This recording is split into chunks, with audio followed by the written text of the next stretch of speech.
180 kilos. Next, Ruben Castro. This will move him for the time being into silver medal position in the squat, but he's likely to be pushed out of the medals again unless there is a sudden burst of red on the board.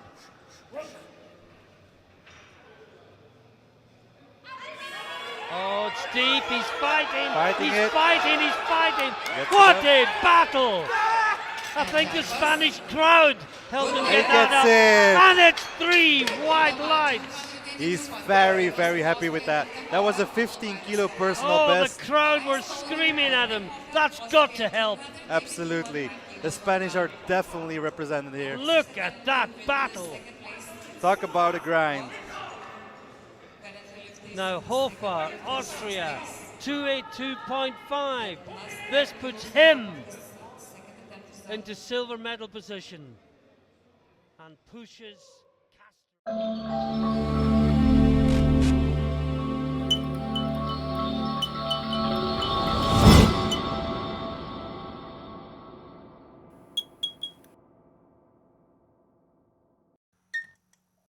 Muy buenas a todos, volvemos con otro vídeo, esta vez respondiendo a una de las preguntas también que nos hacían sobre la capacidad de lucha y que os comenté en el pasado vídeo que haríamos y os explicaríamos todos los detalles.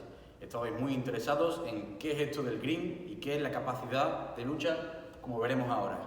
Bien, el green es un concepto inglés que hace referencia a lo que sería la capacidad de luchar una repetición máxima, llegar a nuestro 1 RM, o la capacidad de luchar cuando estamos llevando una serie al fallo, por ejemplo, durante un AMRAP. Hace referencia también a cuánto somos capaces de seguir luchando durante ese movimiento, apretando, generando tensión, cuando no somos capaces además de mantener la técnica, que eso hace que tengamos también ciertos mecanismos de defensa y conservadores que el cuerpo intenta que desconectemos. Bien, vamos paso por paso. Lo primero es, como hemos dicho, que podemos hacer la capacidad y mejorar la capacidad de green durante un RM, que sería durante una repetición máxima. También durante un AMRAP. Y esto va a ir directamente relacionado para diferenciar lo que serían los principiantes y los avanzados. ¿Cuántas veces os habéis visto y habéis fijado como un principiante, vamos viendo cómo va entrenando, tiene una RM proyectada más alta y que cuando toca realmente meterse bajo esos kilos, falla? Os pongo un ejemplo. Estamos entrenando 100 kilos y lo movemos a un RPE de 8. Digamos que le está proyectando unos 115 kilos. Pero sin embargo, nada más subir a 107 kilos y medio, fallamos, porque no es capaz de luchar el movimiento, no es capaz de expresar la RM proyectada que con carga submáxima, en teoría, podría movilizar. ¿Vale? No es capaz de seguir apretando, no tiene la técnica de sentada bajo cargas altas, aunque la pueda tener, o parezca que la tenga bajo cargas inferiores. Sin embargo, cuando nos vemos un levantador avanzado y experimentado, vemos que puede incluso llegar a mejorar la RM que tiene proyectada, porque su capacidad de luchar es muy alta. Digamos que, por ejemplo, en un segundo intento, vemos que ya le ha costado y que aún así realiza un salto de 10 kilos.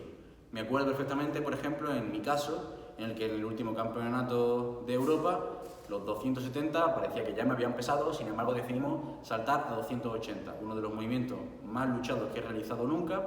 Soy capaz de mantener la técnica muy bien, con cargas altas, aprovechar ese rebote y llego a una posición muy eficiente y soy capaz de estar luchando y generando esa tensión sin desconectar. Digamos que entonces los novatos no son capaces de realizar y hacer real la RM proyectada y los avanzados son incluso capaces de superarla. ¿Bien? Uno de los puntos más importantes a lo que tenemos que tener en cuenta es el aspecto psicológico, la psicología. ¿Por qué? Porque nuestro cuerpo va a intentar generar mecanismos conservadores, tanto de energía como de evitar lesiones, con lo cual no queremos ser capaces de llegar a luchar un movimiento al máximo, de expresar toda esa fuerza que somos capaces de realizar. Por ejemplo, el típico caso o la típica anécdota o mito que también se ha contado mucho de una mamá que ve que su hijo se ha quedado atrapado bajo un coche y que normalmente no podría tener la fuerza como para levantarlo, pero que su sistema nervioso se inhibe y puede conseguir eliminar esos mecanismos conservadores y explotar al máximo toda su fuerza y levantar lo que en otro caso no podría hacer. ¿vale? Pues los levantadores más experimentados son capaces de sacar esta eficiencia al máximo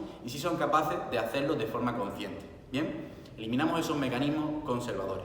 Además, tenemos que ser capaces de parar el tiempo, digamos, que durante esa zona en la que tenemos que estar apretando, el tiempo parece completamente que se detiene. Y esto lo decimos desde totalmente la experiencia. Y que tenemos que seguir apretando, sin dejar de generar tensión o sin dejar de decir, bueno, es que ya no puedo más. Todos esos pensamientos debemos eliminarlos. Cuando nos fijamos en la capacidad de green, la capacidad de lucha, podemos observar dos corrientes completamente distintas.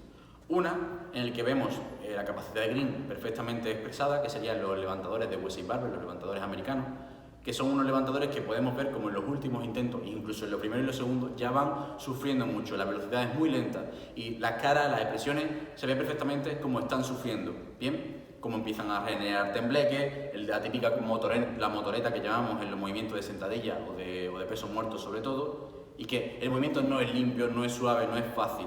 Sin embargo, otros extremos podemos ver a los levantadores rusos, que son caracterizados porque incluso sus terceros intentos dan la sensación de ser un último calentamiento o un primer intento. Esto va mucho en relación con la metodología de entrenamiento de cada uno. Unos realizan entrenamientos al máximo prácticamente todas las semanas, sin embargo los rusos normalmente, por norma general, no tocan cargas altas hasta los últimos momentos de la semana del picking y siempre están trabajando con cargas submáximas.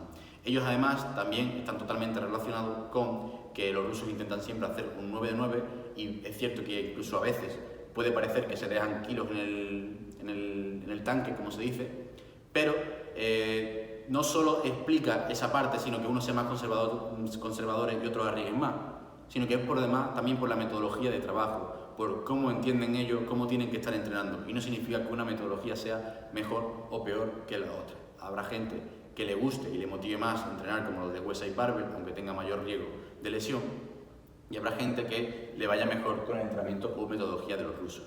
Nos metemos en la parte profunda y vamos a ver cómo podemos mejorar nosotros o qué propuestas vamos a realizar para mejorar la capacidad de luchar, de sufrir, la capacidad de green. Primero va a ser paciencia. Como hemos dicho, los novatos no tienen la misma capacidad que los avanzados y la técnica con cargas altas es algo que tarda en el tiempo, que necesitamos exponernos a esas cargas y poco a poco comprender el movimiento, comprender que nos va a pesar y que a pesar de ello tenemos que luchar. Un ejemplo muy típico que le digo siempre a los levantadores es el sumo. Tienes que ser muy paciente y aprender que te va a costar mucho el despegue. Cuando lo asumas va a mejorar mucho tu rendimiento, vas a ser capaz de estar paciente ahí abajo mucho más tiempo. Tirar pesado de forma continua o con alta frecuencia, como hacen los de Wesley Barber, en diferentes variantes también va a hacer que luego ese aspecto psicológico lo podamos trasladar a los ejercicios básicos. Pero esto también sabemos que es un arma de doble filo.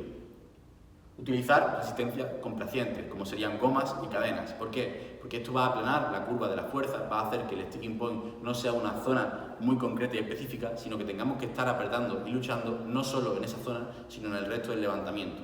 Con lo cual también estamos más tiempo bajo tensión y aprendemos a seguir apretando. Realizar pausas concretamente en la zona de sticking, más tiempo bajo tensión, más tiempo sufriendo en esa fase, más tiempo en la zona de la muerte o zona crítica que se llama, y somos capaces de mantener la tensión y la activación neuronal en ese punto concreto. Y por último, la herramienta que más nos gusta y que más vamos a intentar inculcar al resto de levantadores, los AMRAP. ¿Por qué? Porque los AMRAP se ha visto que las últimas repeticiones se asemejan, replican lo que sería la velocidad de levantamiento del 1RM. Aunque sabemos que la velocidad de levantamiento del 1RM va a ir variando mucho, las velocidades en las últimas repeticiones de los AMRAP, en torno a un 75-85% de la RM, vamos a ver que incluso podrían llegar a ser menores y terminar de completar el levantamiento a lo que incluso podríamos replicar en un 1RM. Con lo cual, estamos adaptándonos a con una fatiga alta, vamos a llegar a realizar un levantamiento, a completarse y finalizarse con velocidades menores a las que podríamos realizar en un 1RM. Esto es sencillamente perfecto e ideal para conseguir mejorar esta capacidad de green. Así que ya sabéis, un concepto nuevo que tenemos que aprender, cómo mejorarlo y cómo sobre todo trabajar el aspecto psicológico, no solo con estas herramientas del entrenamiento, para poder llegar a exprimirnos al máximo. Además, estad muy atentos porque este va a ser un capítulo muy especial del próximo libro de programación que vamos a sacar y damos aún más herramientas de las que hemos nombrado aquí y algunas estrategias más que usamos con nuestros atletas. Nos vemos en los siguientes vídeos.